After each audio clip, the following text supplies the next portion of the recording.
cara. Vamos falar de André Danones, deputado federal de Minas Gerais, que está aí, né, assumindo uma parte digital do PT e da campanha do Lula e jogando uma real que também já dissemos em outros momentos no nosso canal, tanto que eu já disse, se eu morrer, ou se o Beze morrer, é o André Janones que vai ocupar uma dessas vagas, pelo menos um dia por semana será convidado aqui deste canal.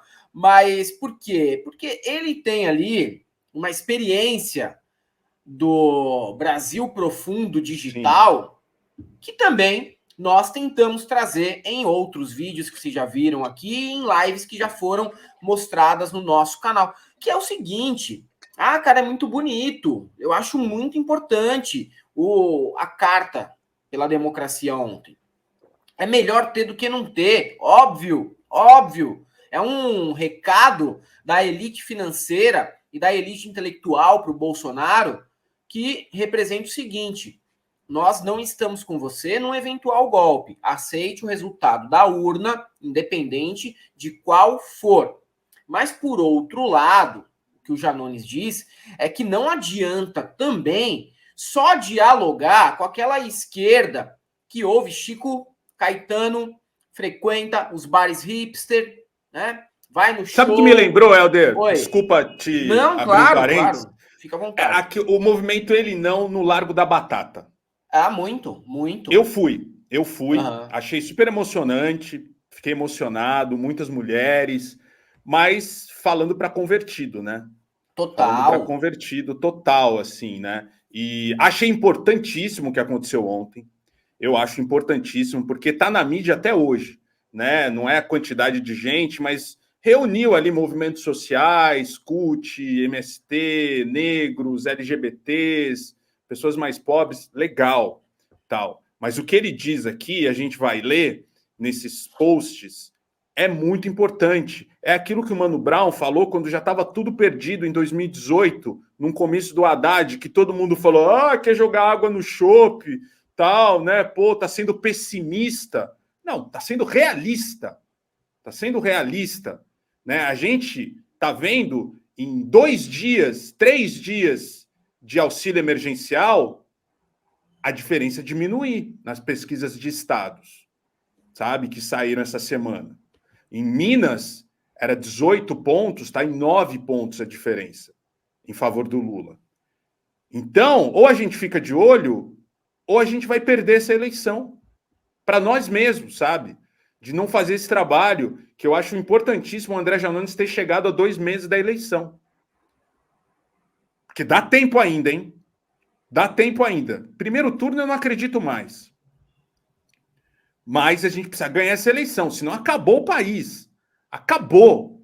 Né? Não sei o que vai ser da gente, não sei o que vai ser de vocês, dos nossos filhos, né? Com mais 4 anos de bolsonarismo.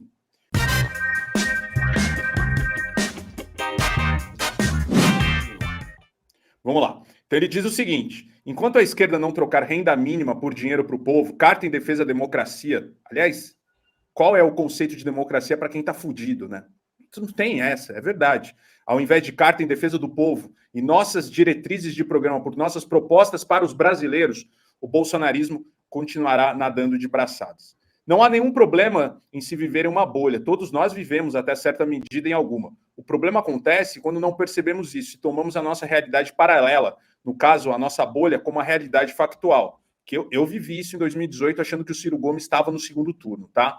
A minha bolha dizia isso. A internet permitiu a ascensão de todas as classes do ponto de vista de comunicação. Todos falam e, com a devida proporção, formam opinião. A arrogância de alguns setores da elite intelectual não lhes permite compreender que João Gomes, com o seu piseiro, forma mais opinião hoje do que Chico e Caetano com sua genialidade. Enquanto isso, alguns como Reinaldo Azevedo, o tio Rei aqui e companhia, preferem chamar o sertanejo, gênero preferido de 9 entre 10 pessoas do povo, de preganejo ou sertanojo.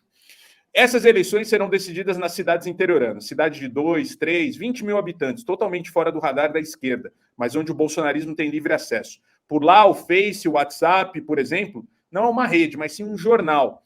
O que sai por lá vira verdade absoluta, instantaneamente. E o bolsonarismo sabe bem disso. Esses que estão ali, esquecidos pela arrogância da nossa elite intelectual, por alguns setores da esquerda e pelos tuiteiros adoradores de Chico e Caetano. Aliás, dica de passagem, a maioria por lá nem sabe o que Twitter foi criado ainda. São aparados pelo Bolsonaro. Ele gera neles uma sensação de pertencimento. O pensamento é lógico e compreensivo.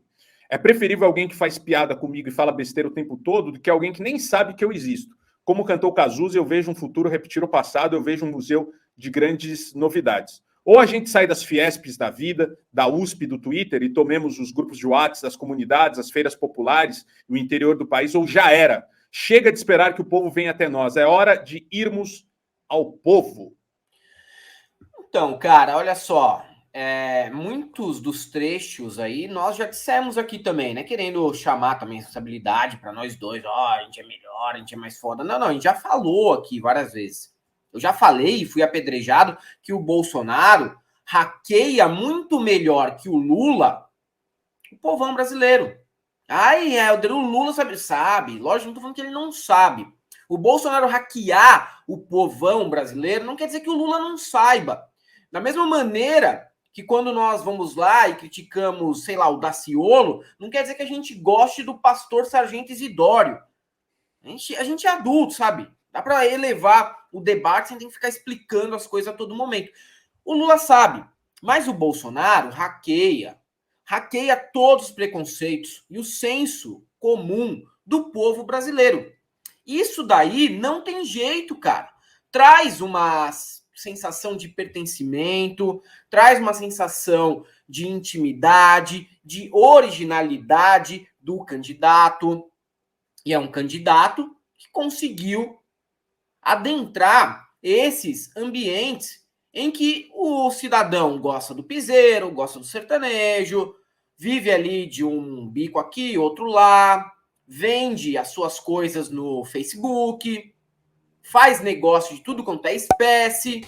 Isso daí é o eleitor que se identifica com o Bolsonaro. Nós falamos muito de questões trabalhistas. Mas a questão trabalhista é uma questão difusa. A gente fala, tendo em mente que o povo brasileiro, de forma majoritária, tem CLT. E não tem. E não tem registro.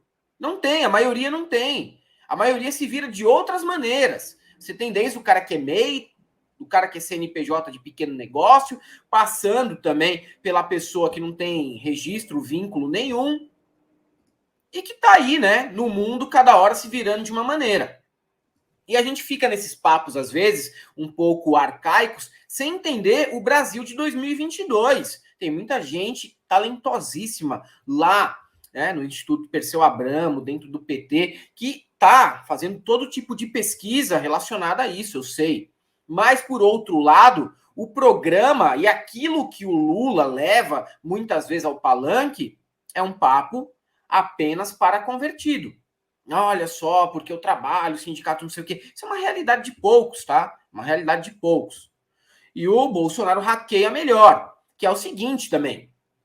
Para quem passou pelo lulismo e depois veio a crise e perdeu tudo, o cara tem um descontentamento que é o seguinte, não, a gente ficou ali imaginando que daria para fazer uma melhora gradual e agora piorou de novo. Tá numa desesperança tão grande que ele entra no modo muito mais egoísta, o que tem tudo a ver com a política do Bolsonaro. É o seguinte, cara, eu vou aqui tentar ajudar como dá, mas quando não der também, você se vira aí, como foi lá na pandemia. E entra também na mente da pessoa que não está mais organizada em coletivo, não está mais organizada em sindicato, não tem mais indústria para trabalhar, todo mundo trabalha na área de serviço e a área de serviço também leva a pessoa a ter um comportamento mais egoísta profissionalmente, e tudo isso junto com meritocracia, neoliberalismo e teologia da prosperidade, pende para o bolsonarismo. Goste a gente ou não.